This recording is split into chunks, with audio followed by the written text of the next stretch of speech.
Guys, welcome to sparkle slate. இன்றைக்கி நம்ம என்ன டாபிக் பார்க்க போகிறோம் அப்படின்னா, ஃபிகர் ஆஃப் ஸ்பீச்சில் உள்ள மெட்டாஃபர் அப்படிங்கிற டாபிக் தான் பார்க்க போகிறோம். Figure of speech episode 2. Metaphor அப்படிங்கிறது ஒரு ஃபிகர் ஆஃப் ஸ்பீச். இது ஏதாவது டிஃப்ரெண்ட்டான ஒரு 2 திங்ஸை டைரெக்டாக கம்பேர் பண்ணுறதுக்கு ஹெல்ப் பண்ணுது. நம்ம ஆல்ரெடி சிமிலி அப்படின்னா 2 விஷயத்தை லைக் இல்லைன்னா ஆஸ் அப்படிங்கிற வேர்ட்ஸ் யூஸ் பண்ணி கம்பேர் பண்ணுறது அப்படின்னு பார்த்தோம். சிமிலி அப்படிங்கிறது லைக் அல்லது ஆஸ் அப்படிங்கிற மாதிரியான வேர்ட்ஸ் யூஸ் பண்ணி கம்பேர் பண்ணும். ஆனால் மெட்டாஃபர் அப்படிங்கிறது அந்த மாதிரியான வேர்ட்ஸ் எதுவுமே யூஸ் பண்ணாமல் டைரெக்டாக கம்பேர் பண்ணும். 2 விஷயம் ஒரே மாதிரி இருக்குது அப்படிங்கிறத டைரெக்டாக சொல்கிறது தான் நம்ம மெட்டாஃபர் அப்படின்னு சொல்கிறோம். For example, he is a lion, time is money, the world is a stage. இந்த மாதிரியான வேர்ட்ஸ் எல்லாமே நம்மளோட ரெகுலர் லைஃப்லையாக இருக்கட்டும், இல்லைனா ஏதாவது டெக்ஸ்ட் புக் படிக்கும்போதாக இருக்கட்டும், நம்ம கேள்விப்பட்டிருப்போம். இந்த மாதிரியான வேர்ட்ஸ்லாம் நம்ம நோட் பண்ணி பார்த்தோம் அப்படின்னா அதில் ஏதாவது 2 விஷயத்தை டைரெக்டாக கம்பேர் பண்ணியிருப்பாங்க. ஸோ இதை நம்ம மெட்டாஃபர் அப்படின்னு சொல்கிறோம். சிமிலி அப்படின்னா நம்ம கம்பேர் பண்ண போகிற 2 திங்ஸுக்கு நடுவில் நம்ம லைக் இல்லைன்னா ஆஸ் அந்த மாதிரியான வேர்ட்ஸை யூஸ் பண்ணுவோம் அப்படின்னு நம்ம சிமிலி பற்றி சொன்ன வீடியோவில் ஆல்ரெடி சொல்லியிருப்போம். நீங்கள் அந்த வீடியோ பார்க்கல அப்படின்னா இந்த வீடியோ பார்த்து முடிச்சுட்டு அதையும் பார்த்துருங்க. ஒரு பெட்டரான அண்டர்ஸ்டாண்டிங் உங்களுக்கு கிடைக்கும். இப்போ நம்ம சிம்பிளாக ஒரு எக்ஸாம்பிள் பார்க்கணும் அப்படின்னா, ஷீ இஸ் அ ரோஸ் அப்படின்னு நம்ம சொல்கிறோம். அவள் ரோஸ் அப்படின்னு சொல்லிட்டு டைரெக்டாக நம்ம சொல்கிறோம். இது மெட்டாஃபர்.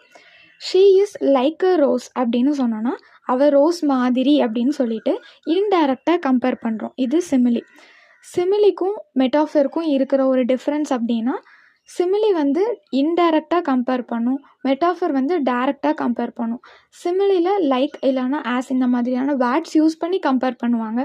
மெட்டாஃபரில் அது யூஸ் பண்ணாமலே கம்பேர் பண்ணுவாங்க. நார்மலாக எழுதிட்டு போகிறத விட்டுட்டு எதுக்கு இப்படி காம்ப்ளிகேட்டடாக நம்ம மெட்டாஃபர் யூஸ் பண்ணி எழுதணும், நம்ம ஏன் சிமிலி யூஸ் பண்ணி எழுதணும், இந்த மாதிரி நிறைய குழப்பம் நமக்கு வரலாம். நம்ம ஏன் மெட்டாஃபர்ஸ் யூஸ் பண்ணணும் அப்படின்னா, நம்மளோட லாங்குவேஜை ரொம்ப பவர்ஃபுல்லாக காட்டுறதுக்கு இந்த மெட்டாஃபர்ஸ் தான் ஹெல்ப்ஃபுல்லாக இருக்குது. நம்மளோட ரைட்டிங்ஸை ஒருத்தங்க ரீட் பண்ணாலும் சரி, இல்லைனா இன்னொரு ஆத்தரோட ரைட்டிங்கை நம்ம ரீட் பண்ணாலும் சரி, நம்மளோட மைண்டில் ஒரு ஸ்ட்ராங்கான மென்டல் இமேஜஸை க்ரியேட் பண்ணுறதுக்கு இந்த மெட்டாஃபர்ஸ் தான் ஹெல்ப்ஃபுல்லாக இருக்குது. நம்மளோட ஐடியாஸை நார்மலாக நம்ம எக்ஸ்ப்ரெஸ் பண்ணுறதை காட்டிலும் க்ரியேட்டிவாக எக்ஸ்ப்ரெஸ் பண்ணால் தான் ஆடியன்ஸ் லைக் பண்ணி ரீட் பண்ணுவாங்க. ஸோ நம்மளோட ஐடியாஸை க்ரியேட்டிவாக எக்ஸ்ப்ரெஸ் பண்ணுறதுக்கு எது ஹெல்ப் பண்ணுது அப்படின்னு பார்த்தோன்னா, இந்த மாதிரியான மெட்டாஃபர்ஸ் இல்லைனா சிமிலி இப்படியான ஃபிகர் ஆஃப் ஸ்பீச் தான் ஹெல்ப்ஃபுல்லாக இருக்குது. நம்மளோட ரைட்டிங்கை பியூட்டிஃபுல்லாக மாற்றுறதுக்கும் நம்மளோட ரைட்டிங்க்கு ஒரு டெப்த்தை கொடுக்கறதுக்கும் இந்த மெட்டாஃபர்ஸ் ஹெல்ப்ஃபுல்லாக இருக்குது. 2 more எக்ஸாம்பிள்ஸ் பார்த்தோன்னா நமக்கு நல்லாவே புரியும். ஃபர்ஸ்ட் எக்ஸாம்பிள் என்ன அப்படின்னா, ஹீ இஸ் அ லயன். இங்கே ஒரு பையன் லயன் மாதிரி அப்படின்னு சொல்லிட்டு டைரெக்டாக சொல்லிடுறாங்க. இதில் அவங்க ரியலாகவே அவன் லயன் அப்படின்னு சொல்லலை.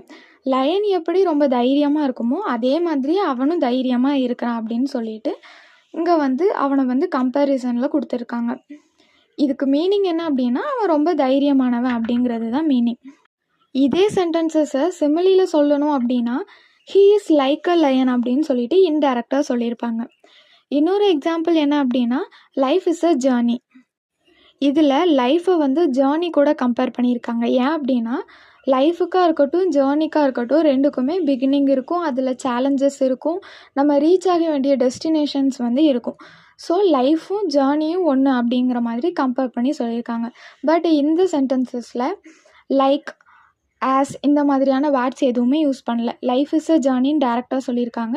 அதே மாதிரி ஹீ இஸ் அ லயன்னு சொல்லியிருக்காங்க. ஸோ இது 2மே மெட்டாஃபர். நம்மளோட ரியல் லைஃப்பில் எந்த மாதிரியான மெட்டாஃபர்ஸ் எல்லாம் யூஸ் பண்ணுவோம் அப்படின்னா, my brother is a rock, her voice is music, the classroom was a zoo, books are windows to the world. இந்த மாதிரியான டிஃப்ரெண்ட்டான பிளேசஸ்க்கு ஏற்ற மாதிரி டிஃப்ரெண்ட்டான மெட்டாஃபர்ஸ் நம்மளோட ரியல் லைஃப்பில் யூஸ் பண்ணிகிட்டே தான் இருப்போம். பட் நம்ம அதை நோட்டீஸ் பண்ணுறது கிடையாது. ஒரு டெக்ஸ்ட்டில் மெட்டாஃபர் இருக்குதா இல்லையா அப்படின்னு நம்ம எப்படி கண்டுபிடிக்கிறது அப்படின்னா, நம்ம அதை ரீட் பண்ணணும். ரீட் பண்ணும் பொழுது நமக்குள்ளே 2 கொஸ்டின்ஸ் வரணும். என்ன அப்படின்னா, அந்த டெக்ஸ்ட்டில் இருக்கிற சென்டென்சஸ் 2 விஷயத்தை கம்பேர் பண்ணியிருக்காங்களா அப்படின்னு சொல்லிட்டு பார்க்கணும்.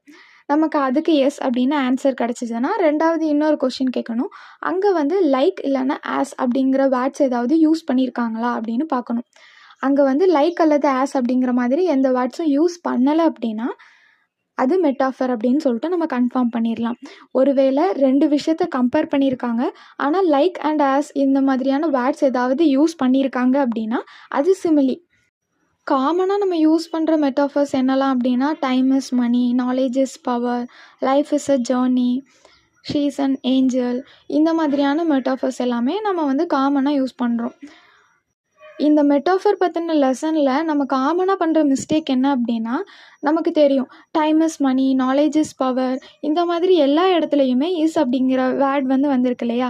ஸோ இஸ் வந்தாலே அது மெட்டாஃபர் அப்படின்னு சொல்லிட்டு நம்ம டேரெக்டாக போட்டுருவோம். நம்மளோட கண்ணு ஒரு சென்டென்சஸை பார்க்குது அப்படின்னா அதில் வந்து லைக் இல்லைன்னா ஆஸ் வந்திருக்கா அப்படிங்கிறத பார்க்கும். அது இல்லைன்னா டேரெக்டாக இஸ் இருந்த உடனே மெட்டாஃபர் அப்படின்னு நம்ம போட்டுருவோம். பட் நம்ம முக்கியமாக நோட் பண்ணணும், அங்கே வந்து 2 திங்கை வந்து கம்பேர் பண்ணியிருக்காங்களா அப்படின்னு பார்க்கணும். For example, the sky is blue அப்படின்னு கொடுத்துருக்காங்க. இங்கே வந்து 2 விஷயத்த கம்பேர் பண்ணவே இல்லை.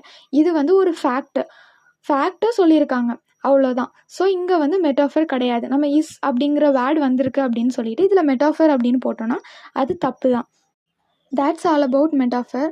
மெட்டாஃபர் அப்படிங்கிறத பற்றின ஒரு கான்செப்ட் உங்களுக்கு புரிஞ்சிருக்கும்னு நினைக்கிறேன். இதில் நான் வந்து ஒரு 3 கொஸ்டின் ஆட் பண்ணியிருக்கிறேன். அதை கேர்ஃபுல்லாக ரீட் பண்ணி அதில் எது கரெக்டான ஆன்சர் அப்படின்னு உங்களுக்கு தோணுதோ அதை கமெண்ட்டில் சொல்லுங்கள். உங்களோட ஆன்சர்ஸ் பார்த்து நீங்கள் எந்த அளவு மெட்டாஃபர் அப்படிங்கிற கான்செப்டை புரிஞ்சிருக்கீங்க அப்படின்னு நான் தெரிஞ்சுப்பேன். அதனால தான் a metaphor doesn't just compare, it transforms one idea into another. Next என்ன டாப்பிக்கில் வீடியோ போடலாம் அப்படின்னு சொல்லிட்டு கமெண்ட்டில் சொல்லுங்கள். தேங்க்யூ ஃபார் வாட்சிங்.